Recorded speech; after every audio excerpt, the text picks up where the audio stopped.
जय श्री राधे राधे। श्री कृष्ण जिनका नाम है, गोकुल जिनका धाम है, ऐसे श्री कृष्ण को मेरा बारंबार प्रणाम है। मेरे दिल की दीवारों पर श्याम तुम्हारी छवि है, मेरे नैनों की पलकों में कान्हा तस्वीर तेरी हो। बस और न मांगू तुझसे मेरे गिरधर, तुझे हर पल देखूं मेरे कन्हैया, ऐसी तकदीर हो मेरी। जहाँ बेचैन को चैन मिले वह घर तेरा वृंदावन है, जहाँ आत्मा को परमात्मा मिले वो दर तेरा वृंदावन है। सुंदर से भी अधिक सुंदर है तू, लोग तो पत्थर पूजते हैं, मेरी तो पूजा है तू। पूछे तो मुझसे कौन है तू, जिंदगी हूँ मैं और सांस है तू।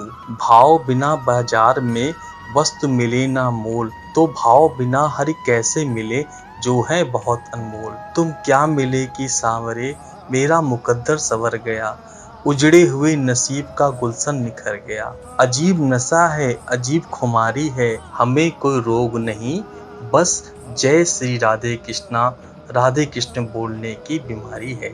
एक तेरे ख्वाबों का शौक, एक तेरी याद की आदत, तू ही बता दे सांवरे, शौक करूं या दीदार करूं, या जाग कर तुझे याद करूं। वे लोग जो केवल कर्म के फल की इच्छा से प्रेरित होते हैं, वो अक्सर दुखी रहते हैं। जब किसी की चेतना एक हो जाती है तो उसकी सारी व्यर्थ चिंताएं पीछे छूट जाती हैं। फिर उसको किसी वजह की चिंता नहीं होती है, चाहे चीजें अच्छी हो या बुरी हो, वह सदा एक सा रहता है। जो लोग अपनी आत्मा से भली भांति परिचित हैं, वे इंद्रियों पर पूरी तरह से नियंत्रण रखते हैं। अपने भूत की घटनाओं पर चिंतित होना व्यर्थ है। तुम ना तो अपने भूत को बदल सकते हो, ना अपने भविष्य की कल्पना कर सकते हो। तुम केवल चिंतित हो सकते हो, जो पूरी तरह से अर्थहीन है। मन को शिक्षित कर मनुष्य अपने सोचने के तरीके को बदल सकता है और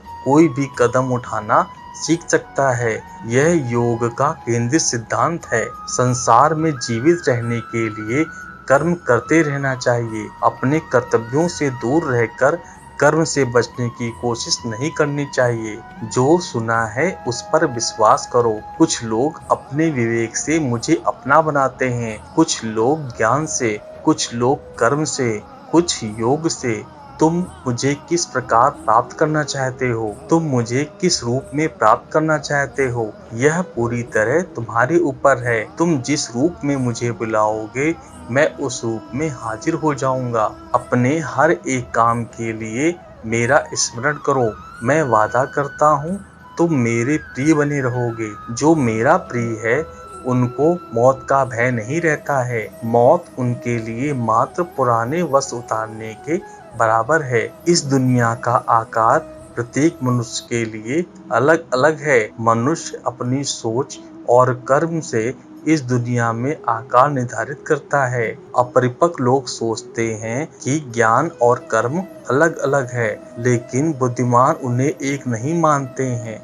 मनुष्य अपने कर्म ज्ञान के अनुसार ही करता है। गीता का सार यह है, प्रत्येक प्राणी में विराजित ईश्वर को देखो और उसके अनुसार अपने कर्म करो। जिसका कर्म सात्विक है उसका निर्णय बेहतर होगा और वह मनुष्य परिणाम को लेकर भावनाओं में नहीं उलझता है। केवल इच्छाओं को वश में करने से काम नहीं चलेगा, स्वामित्व और अहंकार को भी वश में करना होगा। सात्विक व्यक्ति ऊर्जा से भरा होता है, उसका मन शांत, साधन संपन्न, दयालु और निस्वार्थ और जागरूक होता है। जो बिना मेहनत के बहुत कुछ हासिल कर लेता है, एक समय बाद वह सबसे बड़ा पंगु बन जाता है। मनुष्य भाग्य को अपने हाथ में ले सकता है, वह अपने कर्म के प्रति जिम्मेदार है। अगर किसी तरह वह अपने कर्मों का नियंत्रण करना सीख जाए तो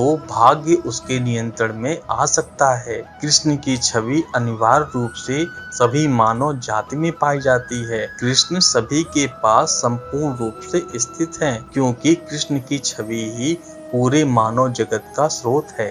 सुख 3 प्रकार के होते हैं। निरंतर प्रयास करने से मिलने वाला सुख, इंद्रियों से मिलने वाला सुख और तामसिक सुख। मृत्यु के समय जो मन में रहता है उसी से मृत्यु का स्थान तय होता है। जो मृत्यु के समय कृष्ण का समर्पण करता है वह निश्चित ही कृष्ण के पास जाते हैं, इस पर कोई संदेह नहीं करे। मनुष्य को निडर, शुद्ध और आध्यात्मिक बनना चाहिए। जीवन का आनंद लो, उदार दिल से बातें करो, किसी पर क्रोध मत करो, किसी का अहित मत सोचो, सभी के साथ समान रूप से पेश आओ। कर्म का नियम कहता है कि प्रत्येक घटना का एक कारण और प्रभाव होता है। समान रूप से किए गए कार्य के परिणाम अलग अलग हो सकते हैं। यह केवल इस बात पर निर्भर करता है कि वह कर्म करता किस प्रकार है। जब मन लगता दौड़ता रहता है और इंद्रियां भटकती रहती हैं, तो ज्ञान हवा की तरह दूर भाग जाता है और एक जहाज की तरह उड़ जाता है। तुम्हारी अधूरी इच्छाएं तुम्हारी खुशी को मार देती हैं, इसलिए इच्छाओं की कमी एक खुशी की कुंजी है। दोस्तों, यह वीडियो यहीं पर समाप्त होती है। मैं आशा करता हूँ आपको यह वीडियो बहुत पसंद आई होगी। मिलते हैं एक नई वीडियो में, तब तक अपना ख्याल रखिएगा। जय श्री कृष्णा, जय श्री कृष्णा, जय श्री कृष्णा।